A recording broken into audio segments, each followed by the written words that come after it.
Hey everyone, it's time for another episode of For Real Fridays. I got some great feedback on last week's episode, so I'm really looking forward to this series. If there's any real estate questions or things you want opinions about, make sure to leave a comment so that I know about topics you guys want to hear about. This is a lot of fun for me. So today we are going to talk about something I get a ton of questions about, which is coming soon versus exclusive listings. Especially this time of year when signs start popping up, I'll get calls from clients like, oh, there's a house on my street.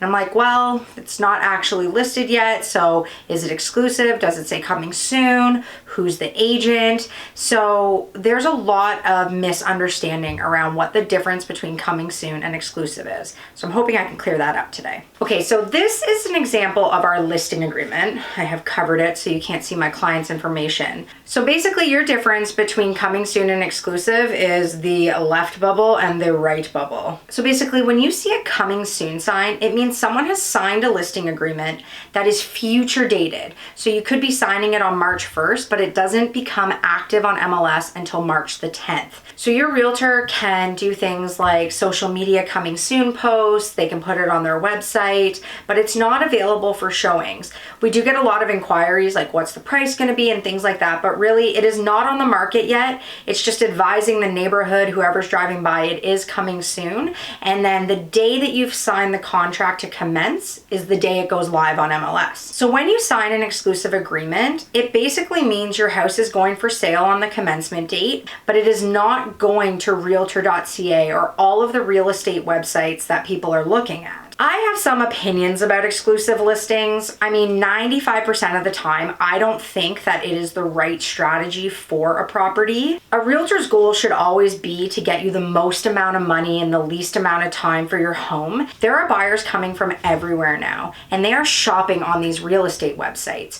So with an exclusive listing, you are not truly exposing yourself to all the possible buyers for a property. So there's a reason that these online distribution channels exist, and it's because that's where people are looking and that's where the majority of buyers are shopping for your property. So with that being said, I do think there are some scenarios where doing an exclusive listing is sometimes the right move for a property.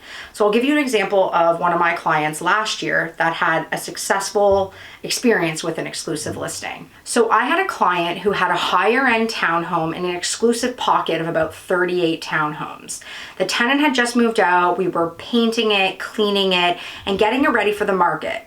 Overall, it showed really well, but it just wasn't ready for photos or MLS. So when we went to put on the coming soon sign, I got to the subdivision and there was 2 other properties in that subdivision that had coming soon signs. And after speaking with the realtors on those properties, I determined they are coming on the market 7 days ahead of when we are planning on coming on the market. I knew the buying pool for this kind of townhome wasn't massive, so it was really important that we were able to set up the listing that we didn't lose the buyers that were coming to look at those other properties. By listing this house as exclusive, it allowed us to show the buyers that we knew were coming to those other listings the property. We didn't want to get into a position where there was 2 buyers, they bought those other properties, and then our active buying pool was gone.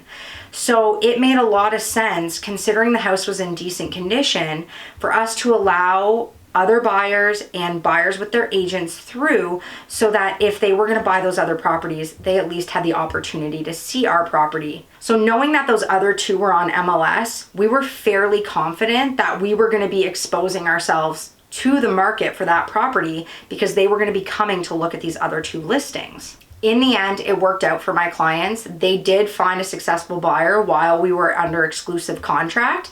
And one of the other listings did stay on the market for quite some time. So that buyer could have bought that property and then we would have been the one that were on the market for a really long time.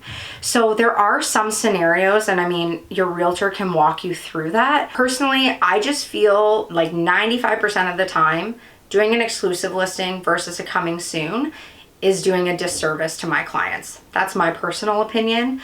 I think that with the amount of out-of-town buyers we have and things that are happening with bidding wars and stuff like that, the best way to get the most money for your house is to ensure that everyone is seeing it. So basically, to summarize, a coming soon means your house is coming soon. It's not available for showings yet, but you have a future dated contract that will put it on MLS on that date. So with an exclusive listing, basically your house is for sale on your commencement date, but it is not being exposed to all of the people that are looking online. It's just being exposed to the people that drive by the sign or happen to follow your realtor on social media. So I hope this clears up the difference between coming soon and exclusive. And if you as a consumer ever see a coming soon or exclusive and you want to ask your realtor about it, make sure you get the agent's name, because chances are your realtor, just like the general public, does not know about this home. So the best way for us to be able to get information for our clients is to be able to contact the other realtor. So that's a super important piece that you need to note when you see one of those signs. So I hope this helps. If you have any other questions, feel free to reach out and I'd love to explain.